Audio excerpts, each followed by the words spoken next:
Hi everyone, welcome back to another episode of shading master. Basically हम pencil के shading को अच्छे से सीखते हैं, जिससे हम भी शेडिंग में मास्टर बन सकते हैं और इस तरह के आर्ट वर्क को हम बना सकते हैं। सो अगर शेडिंग में मास्टर बनना है, एपिसोड को मिस मत करना। प्लेलिस्ट का लिंक डिस्क्रिप्शन में है, जाकर चेकआउट कर सकते हो।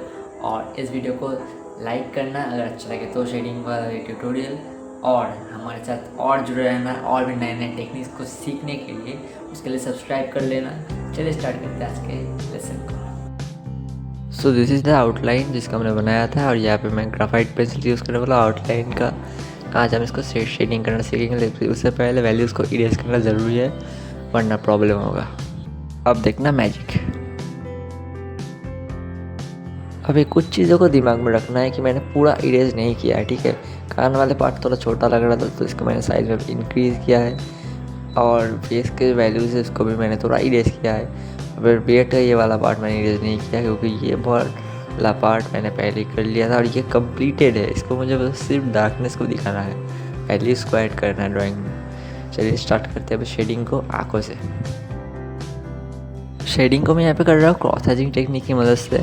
इसके पहले वाले जो ट्यूटोरियल्स है इस सीरीज़ के, उसमें मैंने एक ही डायरेक्शन में शेडिंग को दिखाया था कि कैसे आप लाइटनेस डार्कनेस को समझ सकते हो आसानी से। लेकिन इस वीडियो में हम क्रॉस हैचिंग टेक्निक का यूज़ कर रहे हैं, जो कि एक अलग सा कॉन्सेप्ट है। इसके बारे में मैंने अपने वैल्यूज़ वाले वीडियो में बताया था, नहीं देखा तो जाकर देख सकते हो, अच्छे से वैल्यूज़ को समझ पाओगे। और इस टेक्निक का यूज़ मैं क्यों कर रहा हूँ, ताकि हमारा जो ब्लेंडिंग वेंडिंग है ये सब पार्ट ना रहे हमारे ड्राइंग में, क्योंकि बिगिनर्स में के लिए ये ठीक नहीं है। ब्लेंडिंग वेंडिंग बहुत आगे की बात है, प्रोफेशनल लेवल पे जब आप काम करोगे तब, जब आपको आर्ट वर्क में वैल्यूज़ को लेकर क्लैरिफिकेशन रहेगा, उसके बाद आप उसको करोगे तो वो सही बनेगा। वरना कहीं भी ज़्यादा डार्क हो जाएगा या फिर ज़्यादा लाइट हो जाएगा तो आर्ट वर्क ख़राब हो जाएगा और पूरी मेहनत बर्बाद हो जाएगी। यहाँ पे एक और चीज़ पे फोकस करना ज़रूरी है कि यहाँ पे मैं स्ट्रोक्स का अप्लाई कर रहा हूँ, ठीक है, बिल्कुल प्योर स्ट्रोक्स। यहाँ पे मैं बिल्कुल स्मच नहीं कर रहा हूँ, वरना स्मच कर दोगे ना तो ड्राइंग में थोड़ा ड्राइंग गंदा हो जाता है, दिखने में अच्छा नहीं लगता। तो प्योर स्ट्रोक्स का अप्लाई करना है।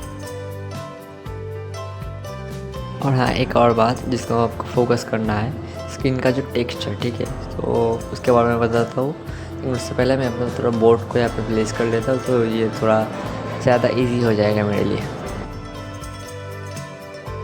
तो जो बोल रहा था कि स्किन का टेक्सचर, ठीक है, स्किन का टेक्सचर के ऊपर ध्यान देना बहुत ज़रूरी है। यहाँ पे देख सकते हो कि नाक के ऊपर वाला पार्ट एक हाईलाइटेड एरियाज है, बीच में थोड़ा डेप्थ है, और साइड में आने के बाद फिर से लाइटनेस को दिख रहा है, ठीक है। इसको लिए मैं अलग अलग शेड का पेंसिल यूज़ कर रहा हूँ। लाइट एरियाज पे 2B, डार्क एरियाज पे 6B, 8B, 10B, इन सब का यूज़ करते हुए मैं इसको कर रहा हूँ। देख सकते हो कि जो स्मूथ टेक्सचर आ रहा है ना, ये बहुत ज़रूरी है अपने आर्ट वर्क में। सो स्किन का जो टेक्सचर है वो बहुत ही काफ़ी हद तक स्मूथ होता है, ठीक है। इसलिए मैं इसको एंगल के थ्रू शेडिंग को कर रहा हूँ, और क्रॉस हैचिंग टेक्निक, ठीक है। पहले लाइट, देन थोड़ा थोड़ा करके डार्कनेस को हम ऐड करते जाएंगे। जो हम वैल्यूज़ का नाम देते हैं, वैल्यूज़ वाले वीडियो में मैंने इसको अच्छे से समझाया था, जाके देख सकते हो वैल्यूज़ वाले वीडियोज़ को। स्किन के बेसिक टोन को दिखाने के लिए मैं यहाँ पे 2B पेंसिल को एक ही डायरेक्शन में शेड कर रहा हूँ। देन जहाँ पे ज़्यादा डार्कर है वहाँ पे मैं दूसरे पेंसिल्स का यूज़ करते हुए थोड़ा एंगुलर टोन में शेड को दिखा रहा हूँ, ताकि हमारा जो लाइटनेस डार्कनेस का वैल्यूज़ वाला पार्ट है वो भी सही रहे, और जो टेक्सचर है वो भी अच्छे से बनता जाए। फिलहाल के लिए मैं फेस का शेडिंग भी अभी स्टॉप करने वाला हूँ, क्योंकि ज़्यादा डेप्थ अगर स्टार्टिंग में कर दे तो ख़राब हो सकता है बाद में, इसलिए इतना सही है, ठीक है। यहाँ पे मैं हेयर्स को स्टार्ट करूँगा 4B एंड 10B पेंसिल के साथ। हाईलाइटेड एरियाज को मैं या फिर एंगुलर डायरेक्शन को दिखाते हुए, जो हेयर्स का मेजरमेंट है उसका जो डायरेक्शन है उसको मैंने मेजर किया था आउटलाइन वाले वीडियोस में, उसके हिसाब से यहाँ पे मैं शेड को करूँगा। हाईलाइट्स को छोड़ते हुए करूँगा, वहाँ पे हाईलाइट दिखेगा जहाँ पे मैंने 4B किया है, और ड्राइंग रियलिस्टिक भी बनता जाएगा। सो हेयर्स को ड्रॉ करने के लिए सबसे पहले आपको हेयर्स के डायरेक्शन को मेजरमेंट करना होगा कि कौन सी डायरेक्शन में हेयर्स का फ्लो है। देन वहाँ पे लाइटनेस और डार्कनेस को देखते हुए, वैल्यूज़ को देखते हुए शेडिंग को करना है। सिंगल स्ट्रोक्स का अप्लाई करना है, मैं बार बार कह रहा हूँ, स्ट्रोक्स का अप्लाई करना है, स्मज नहीं करना है, वरना हेयर्स कभी नहीं बनेंगे। जब आप आर्टवर्क में वैल्यूज़ को अच्छे से समझ जाओ ना, और जब आप हर एक स्ट्रोक्स का मतलब समझ जाओ, तो ये स्ट्रोक्स के थ्रू आप अपने इमोशंस को अपने आर्टवर्क में इनपुट करते हो, जिसमें आपका आर्टवर्क का प्राइस इंक्रीज़ होता है, ठीक है, वैल्यू इंक्रीज़ होता है। सिर्फ पैसे बढ़ाने से आर्टवर्क महंगा नहीं होता है, उसमें इमोशंस डालने पड़ते हैं, जो हमें आर्टिस्ट वैन गॉग के पेंटिंग्स में बहुत ज़्यादा अच्छे से दिखते हैं।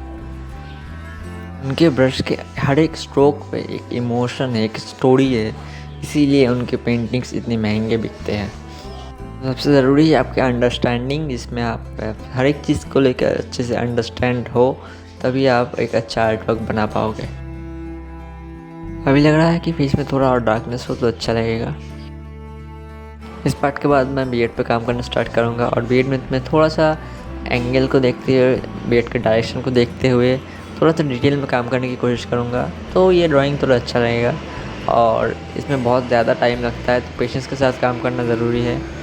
जल्दबाजी में करोगे तो ड्राइंग नहीं होगा, ड्राइंग कभी भी नहीं हो सकता आपका। मैं यहाँ पे फास्ट दिखा रहा हूँ ताकि आप बोर ना हो, बस इसलिए, क्योंकि इसको बनाने में भी बहुत ज़्यादा टाइम लगा है, बहुत पेशेंस के साथ मैंने इसको काम किया है। एक और चीज़ मैं क्लियर कर दूँ कि ग्राफाइट पेंसिल में लाइट का रिफ्लेक्शन बहुत ज़्यादा होता है, तो इसीलिए शायद आपको वैल्यूज़ को समझने में थोड़ा प्रॉब्लम है। मेरे आर्टवर्क में वैसे ये बहुत ज़्यादा डार्क हो रहा है, इसको मैं बाद में थोड़ा लाइट के एंगल को चेंज करके दिखाने की कोशिश करूँगा, उससे वैल्यूज़ को अच्छे से समझ पाओगे। सो लाइट के रिफ्लेक्शन के लिए यहाँ पे आपको थोड़ा ब्लडीनेस फील हो रहा होगा, थोड़ा डार्कनेस को कम दिख रहा होगा। वैसे मैं यूजुअली हेयर्स और बियर्ड्स पे चारकोल पेंसिल का यूज़ करता हूँ, पर मुझे आपको यहाँ पे वैल्यूज़ को समझाना है, इसलिए मैं यहाँ पे ग्राफाइट पेंसिल का ही यूज़ कर रहा हूँ। अगर चारकोल से करते तो रिफ्लेक्शन नहीं होता लाइट का, और प्रॉपर वैल्यूज़ को आप अच्छे से समझ पाते हैं। इसके बाद मैं यहाँ पे गले वाला पार्ट पे शेडिंग करना स्टार्ट करूँगा। ये भी हमारा स्किन टोन जैसे ही होने वाला है, पर यहाँ पे हमें फेस का शेडो को दिखाना है, तो बिल्कुल प्रोसेस सेम है, क्रॉस हैचिंग टेक्निक से करना है। और स्ट्रोक्स के बारे में फिर से मैं कह रहा हूँ कि ध्यान रखना कि स्ट्रोक्स ही है, ठीक है, क्योंकि आप अभी भी सीख रहे हो, बिगिनर्स पे हो, तो स्ट्रोक्स को अप्लाई करोगे तो ही वैल्यूज़ को समझ पाओगे। थोड़ा जल्दी दिखा के मैं इसको कंप्लीट कर लेता हूँ।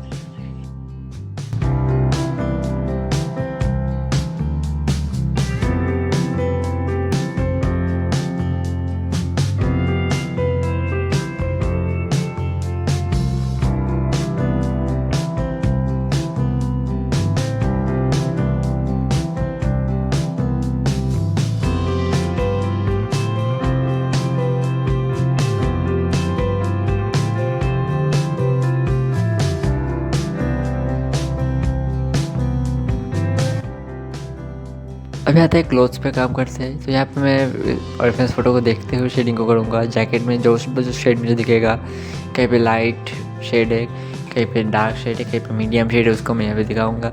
शेडिंग का प्रोसेस बिल्कुल सेम है जो मैंने अब तक किया है। हाईलाइट्स को दिखाना है, इस साइड में हाईलाइट्स है और दूसरे साइड में पूरी तरीके से डार्कनेस से भरा हुआ है, तो उसको मैं बिल्कुल वैसे ही करूँगा।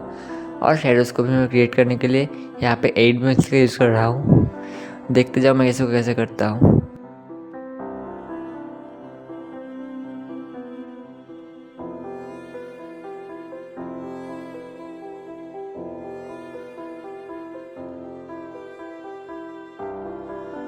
जो एकदम वाइट क्लॉथ्स है वहाँ पे भी थोड़ा बहुत शेडिंग का दिखता है, थोड़ा बहुत लाइटनेस डार्कनेस दिखता है, तो उसको मैं ऑब्जर्व करते हुए करूँगा। तो क्या होगा, हमारे ड्राइंग में जो फाइनल फिनिशिंग है वो बहुत अच्छा होगा और फील आएगा, वो नेचुरल फील आएगा। इस साइड में पूरी तरीके से डार्क है, जो शैडो क्रिएट हो रहा है हेड का, उसको हमें यहाँ पर दिखाना है, तो यहाँ पर मैं सिंपली डार्क करूँगा। लेकिन हाँ, हमेशा स्ट्रोक्स को ध्यान में रखते हुए ही करना है। डार्क है इसका मतलब ये नहीं कि एक बार में पूरा डार्क कर दो, वो भी नहीं होगा, ठीक है। ये हो जाने के बाद मैं इसको कभी ख़त्म करने वाला हूँ। बैकग्राउंड चाहो तो कर सकते हो, ना करो तो भी कोई प्रॉब्लम नहीं है, ठीक है। तो फाइनल लुक में थोड़ा दिखा दो साइड एंगल से, इससे स्ट्रोक्स को अच्छे से समझ पाओगे। देख सकते हो हर एक डिटेल को यहाँ मैंने दिखाया है, और इस एंगल से दिखा रहा हूँ ताकि आप वैल्यूज़ को अच्छे से समझ पाओ। फिर से मिलते हैं नेक्स्ट वीडियो में, तब तक के लिए bye, stay happy, be happy.